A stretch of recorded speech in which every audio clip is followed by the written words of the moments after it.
encontramo-nos perante a mais bonita história ocorrida desde os tempos em que Jesus e Maria habitaram entre os homens aqui na Terra.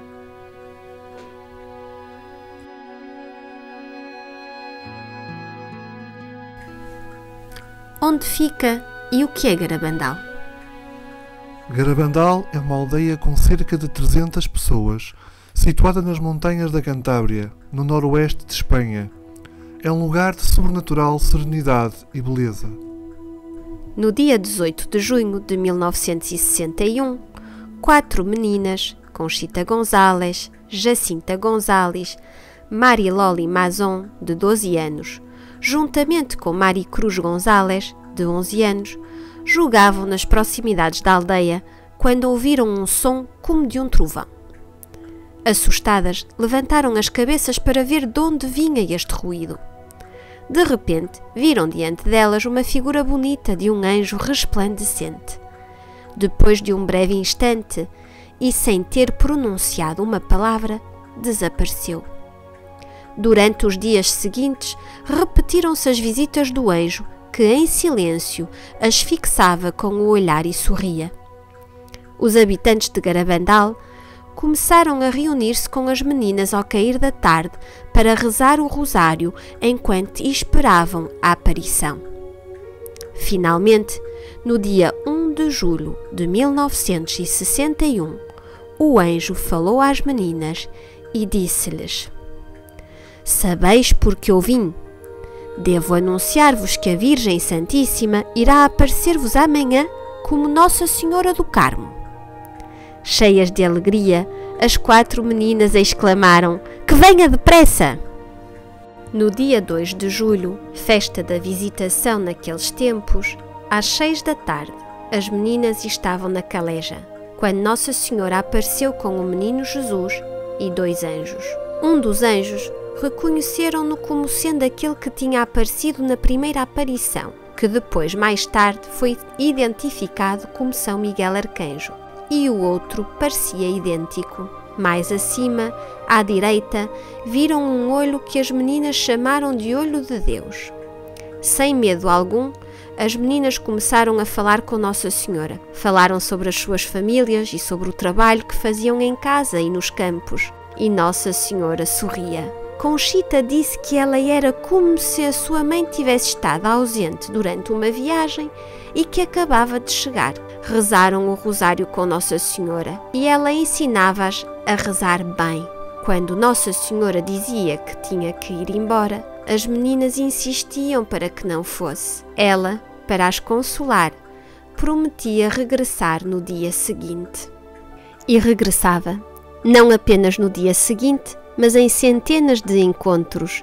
Por vezes, durante várias ocasiões, esses encontros ocorriam várias vezes ao longo do dia e da noite. As meninas sabiam perfeitamente quando iam ter uma aparição, graças ao que elas mesmas denominavam de chamadas. Recebiam 3 chamadas, que eram como uma alegria crescente que precedia e anunciava a aparição. Na terceira chamada, a alegria era tão grande que saíam correndo de onde estavam até ao lugar da aparição, onde chegavam quase simultaneamente, caindo repentinamente de joelhos e em transe estático.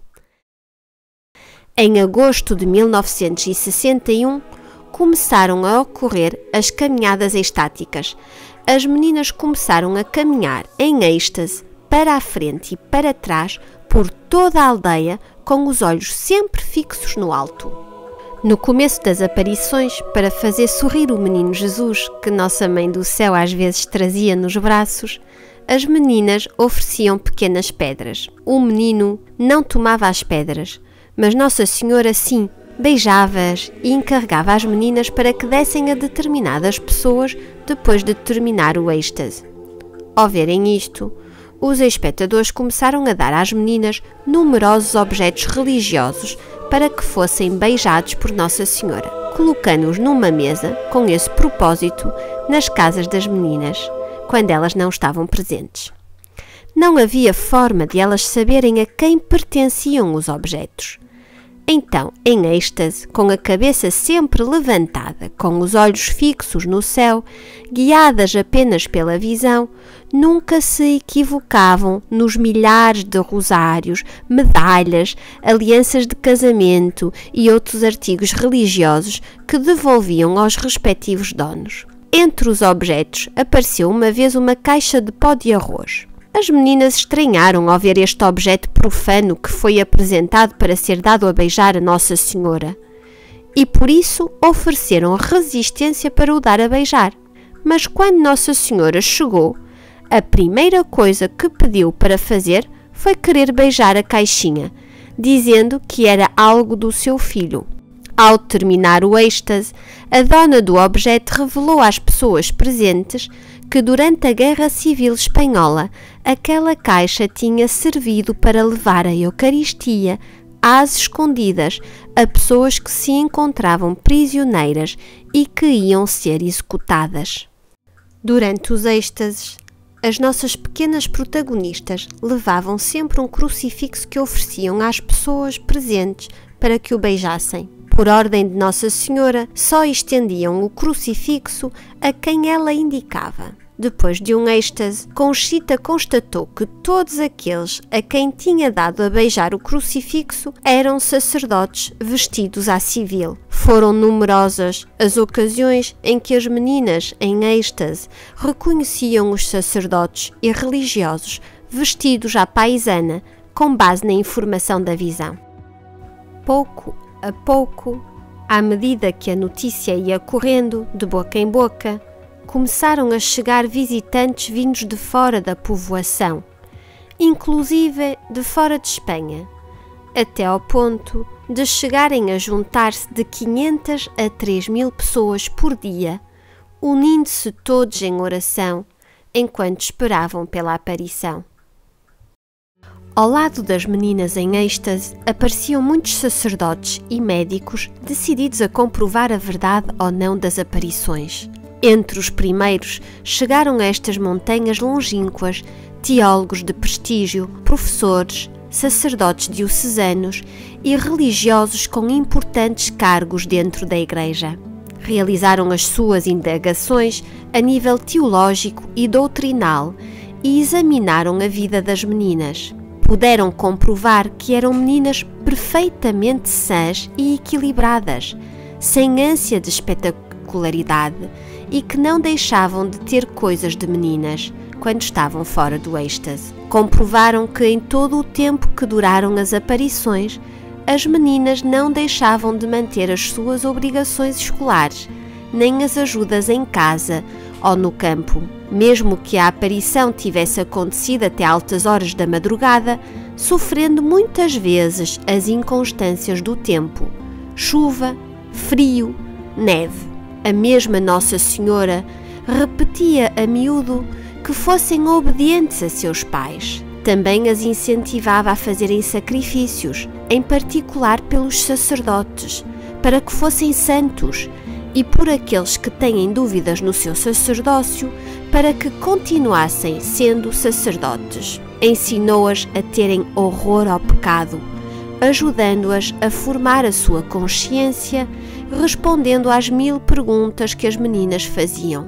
As meninas afirmaram que, depois de ver Nossa Senhora, tinham mais vontade de amar Jesus e Maria e de falar a todos do Senhor e de sua Mãe Santíssima.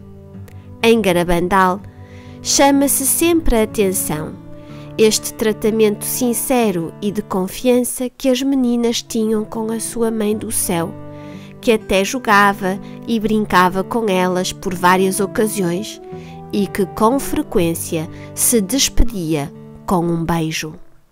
Os médicos, por sua parte, puderam comprovar de forma extraordinária os estranhos fenómenos físicos que acompanhavam os êxtases. Durante estes, a insensibilidade à dor era total, quando as picavam com agulhas ou quando as queimavam com pontas de cigarro. Os seus corpos adquiriam um peso extraordinário que tornava impossível levantá-las, nem sequer fazer o mais pequeno movimento dos seus membros. Os seus olhos abertos, que contemplavam a aparição, eram bombardeados com a luz de potentes focos e de flashes, sem que a expressão dos seus rostos fosse perturbada. Corriam até ao lugar da visão e chegavam antes do que qualquer outra pessoa, mesmo dos mais jovens, fortes e encorpados, e chegavam sem sinais de esforço físico, ao passo que as restantes pessoas chegavam cansadas e transpiradas. Caíam de forma repentina, com os joelhos sobre as rochas, sem provocar qualquer dano físico. Caminhavam em êxtase para a frente e para trás, pelas ruelas cheias de pedras da aldeia ou pelos campos, com a cabeça totalmente levantada, com os olhos fixos no alto durante todo o tempo, sem ver para onde iam, sem nunca cair nem tropeçar. Nada disto tinha explicação natural. Entre os muitos sacerdotes que subiram a Garabandal para estudar os acontecimentos, estava o padre Luís Maria Andreu, que subiu a Garabandal juntamente com o seu irmão, o também jesuíta padre Ramon Andreu. Ambos movidos mais pela curiosidade do que pela esperança de encontrar coisas sérias. O que viram convenceu-os bem depressa sobre a verdade daquilo que falavam as meninas. No dia 8 de agosto de 1961, o padre Luís Andreu realizou uma segunda visita a Garabandal. Pela noite, quando as meninas entraram em êxtase, colocou-se junto delas para observá-las com atenção. De repente, os que estavam junto com ele puderam observar que uma emoção indescritível invadiu o padre. O seu rosto mudou de aspecto e as lágrimas começaram a cair pelo seu rosto. De repente gritou: "Milagre, milagre, milagre, milagre!" No carro que os levava de regresso a casa, nessa mesma noite, os seus companheiros de viagem ficaram impressionados pela alegria que tomava conta do padre e da segurança e certeza com que falava dos acontecimentos de Garabandal. Repetia emocionado: "Que contente eu estou! Que presente me deu Nossa Senhora! Que sorte em termos uma mãe assim no céu! Eu não posso ter a menor dúvida sobre a verdade das visões. Hoje é o dia mais feliz da minha vida." Depois desta última frase, ficou em silêncio. "Padre, que se passa consigo?" O padre Luís Maria Andreu tinha morrido. Era um homem jovem, do qual não se conhecia nenhuma enfermidade. Nossa Senhora disse às meninas no dia 8 de agosto que o padre Luís Maria Andreu não apenas a tinha visto, como também teve uma visão do futuro grande milagre que um dia acontecerá em Garabandal. De que milagre estava a falar Nossa Senhora?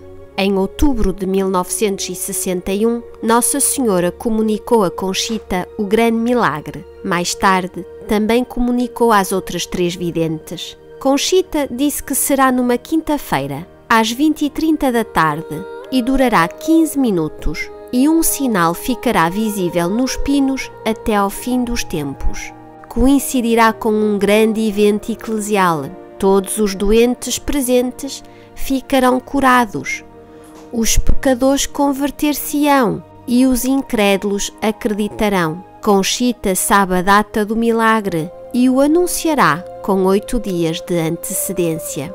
Antes do milagre, haverá um aviso sobrenatural que virá diretamente de Deus para nos preparar. O aviso ver-se-á no céu em todo o mundo e será sentido por todos, qualquer que seja a sua condição e conhecimento de Deus, exatamente ao mesmo tempo. Será uma experiência terrível, no entanto, será para o bem das nossas almas, porque veremos no interior de nós mesmos, na nossa consciência, o bem e o mal que fizemos. Deus deseja a nossa salvação. Então o aviso não tem como finalidade o temor, mas que possamos acercar-nos mais dele e que tenhamos mais fé. Se depois do milagre o mundo não mudar, virá um castigo, disse Conchita. O castigo Se não mudarmos, será horrível. Nós, Loli, Jacinta e eu, vimos o castigo. No entanto, não posso dizer em que consiste, porque não tenho permissão de Nossa Senhora. Um dia importante na história das aparições de Nossa Senhora em Garabandal foi o 18 de outubro de 1961, data em que Nossa Senhora deu permissão às meninas para comunicar a todos a sua primeira mensagem. A forte chuva que não cessou de cair todo o dia não desanimou as milhares de pessoas que nesse dia chegaram a Garabandal. Ao cair da tarde, nos pinos, as meninas leram o texto da mensagem. Temos de fazer muitos sacrifícios, muita penitência, visitar o Santíssimo, mas antes temos de ser muito bons. Se não o fizermos, virá um castigo. A taça já está a encher, e se não mudarmos, virá um grande castigo. Com a sensibilidade de mãe, Maria Santíssima dava aos seus filhos as indicações que estes necessitavam de ouvir para o bem das suas almas. Se não tomamos o caminho da cruz, se a Eucaristia não é o centro das nossas vidas e de cada um dos nossos dias, se não somos bons, se não nos convertemos, o Senhor não terá mais remédio do que intervir, para que compreendamos a importância do que está em jogo, a nossa salvação. Depois da comunicação desta primeira mensagem, as meninas pediam com frequência a Nossa Senhora que fizesse um milagre para que as pessoas acreditassem nas aparições. Quando na povoação não havia missa, para que as meninas não ficassem sem comungar, o mesmo arcanjo São Miguel vinha para dar-lhes a comunhão. Um dia, o arcanjo São Miguel comunicou a Conchita que numa das vezes em que ele trouxesse a comunhão, a hóstia tornar-se-ia visível na sua língua. Para Conchita, isto não era um grande milagre, porque ela pensava que a hóstia era sempre visível a todas as pessoas presentes. Quando chegou o dia, que tinha sido anunciado por Conchita 15 dias antes, estavam centenas de pessoas na povoação. Na noite do 18 para o 19 de julho de 1962, à 1h30 da manhã, ocorreu um milagre precisamente eucarístico. Parece ser justo, uma vez que ajuda-nos a aprofundar o amor e a adoração à Eucaristia, e que foi um dos propósitos da vinda de Nossa Senhora a Garabandal. Uma das pessoas presentes conseguiu gravar alguns instantes de vídeo, onde se pode ver a hóstia branca a aparecer na língua de Conchita. Durante os primeiros anos, as manifestações do céu multiplicaram-se sem parar. A partir de 1963, as meninas já não tinham tantas aparições como no início, e às vezes o céu comunicava através de locuções interiores, que elas sentiam pronunciar-se em sua alma por Nossa Senhora e, em algumas ocasiões, pelo próprio Senhor Jesus Cristo. Entretanto, as peregrinações de peregrinos vindos do estrangeiro aumentavam de dia para dia. Ao pequeno povo da montanha chegavam autênticas personalidades do mundo eclesial, periodistas de importantes meios de comunicação social, diplomáticos, empresários, escritores. Dão-se casos de conversões notáveis e de curas de índole espiritual. Em Garabandal, Nossa Senhora parece especializada em curar os corações e as almas, mais do que os corpos. A segunda mensagem de Nossa Senhora chegou poucos meses antes do fim das aparições, a 18 de junho de 1965. Foi o arcanjo São Miguel o encarregado de comunicar a mensagem a Conchita da parte de Nossa Senhora. As lágrimas rodeavam o rosto da menina à medida que ela ia falando. Em virtude da minha mensagem de 18 de outubro não ter sido cumprida, nem dada a conhecer ao mundo, advirto-vos, pois, que esta é a última. De início, O cálice estava a encher, agora está a transbordar. Muitos cardeais, bispos e sacerdotes estão no caminho da perdição e com eles vão muitas almas. Dá-se cada vez menos importância à Eucaristia. Deveis afastar a ira de Deus sobre vós com os vossos esforços. Se lhe pedirdes perdão com a sinceridade das vossas almas, ele vos perdoará. Eu, vossa mãe, pela intercessão do anjo São Miguel, quero-vos dizer que vos emendeis. Já estáis nos últimos avisos. Amo-vos muito e não quero a vossa condenação. Peçam-nos com sinceridade e nós vos daremos. Deveis sacrificar-vos mais. Pensai na paixão de Jesus. A mensagem, breve em palavras, era verdadeiramente rica em conteúdo e não fez senão descrever a dolorosa situação que estava a viver a Igreja Católica a ponto da conclusão do Concílio Vaticano II. Poucos meses depois da comunicação desta segunda mensagem, o Papa Paulo VI publicava a encíclica Mysterium Fidei, em que o Pontífice expressava precisamente a sua grande preocupação pela confusão doutrinal a respeito do maior tesouro da Igreja, a Eucaristia. Mas a 18 de junho de 1965, Conchita não podia conhecer o que estava a acontecer, porque a crise da doutrina e do culto eucarístico que começou a estalar no seio da Igreja apenas chegou à Espanha e não a esta aldeia perdida na montanha. De igual forma, a grande crise sacerdotal, que não se podia nem sequer imaginar, converteu-se em sofrimento para o sucessor de Pedro e para toda a Igreja. O dia 13 de novembro de 1965 foi para Conchita um dia com mistura de alegria e de tristeza. Subiu sozinho aos pinos, debaixo de chuva. Maria Santíssima apareceu de novo a esta jovem. Ela vinha com o menino Jesus, muito sorridente, mas desta vez seria a última vez que ia aparecer. Nossa Senhora dirigiu-se a Conchita e disse: "Fala-me, Conchita, fala-me dos meus filhos. Quero levá-los a todos debaixo do meu manto. Quero-vos muito e desejo a vossa salvação. Esta será a última vez que me verás aqui, mas estarei sempre contigo e com todos os meus filhos. Conchita, deves visitar mais vezes o meu filho no sacrário. Por que te deixas levar pela preguiça para não o visitares? Lembra-te do que eu te disse no dia do teu santo. Quando te apresentares diante de Deus, tens que mostrar as tuas mãos, cheias de obras feitas por ti, a favor dos teus irmãos e para a glória de Deus. Neste momento, tens as mãos vazias." Assim terminaram as manifestações visíveis de Nossa Senhora em Garabandal.